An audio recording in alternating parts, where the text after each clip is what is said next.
Once there was a great Zen master named Rinzai, known far and wide for his wisdom. People often came to visit him. One day, a man came to see him, but he was not in a good mood. When he entered the room, he pushed the door and slammed it hard, then removed his shoes and threw them aside. As soon as he lifted his foot to enter, Rinzai said, "Stop. Don't enter." The man was a bit surprised and asked, "Why?" Rinzai replied, "First, go and ask for forgiveness from the door and from your shoes." The man responded, "What? What are you talking about? I have heard people say that Zen masters are mad, but I didn't believe it, until now." "What nonsense are you saying?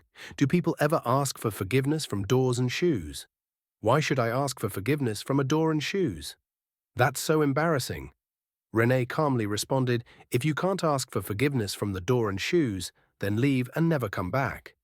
If you can be angry at your shoes, then why can't you ask for forgiveness from them? You may never have realized how foolish it is to be angry with shoes. If you can relate to shoes with anger, then why can't you relate to them with love? When you slammed the door in anger, you established a relationship with it, and you behaved wrongly, immorally toward it. The door did nothing wrong to you. If you can slam it in anger, then why can't you ask for forgiveness from it? A relationship is a relationship, anger is a relationship, and so is love. If you can't apologize to these things, then don't come in." The man was stunned by the Zen master's words. He had never thought this way in his life, but in the presence of Rinzai's calm nature, he became calm and understood the logic behind the master's words. He realized that if he could express anger, he could also express love. The man went to the door, touched it, and bowed. Tears began to flow from his eyes. He could not hold back his emotions. Then he touched and bowed to his shoes, and a great change began to happen within him.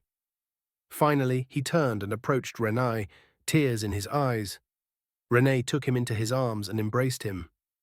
In our lives, we often find that while we cannot control the circumstances around us, we always have the power to choose how we respond to them. Life will bring challenges, conflicts, and moments of frustration, but what's important is how we respond. We always have a choice. We can react out of anger, or we can overcome anger and replace it with love. There is plenty of anger and violence in the world. In every town, every village, and every home, there is an abundance of anger. To respond to this anger with more anger only fuels the flames.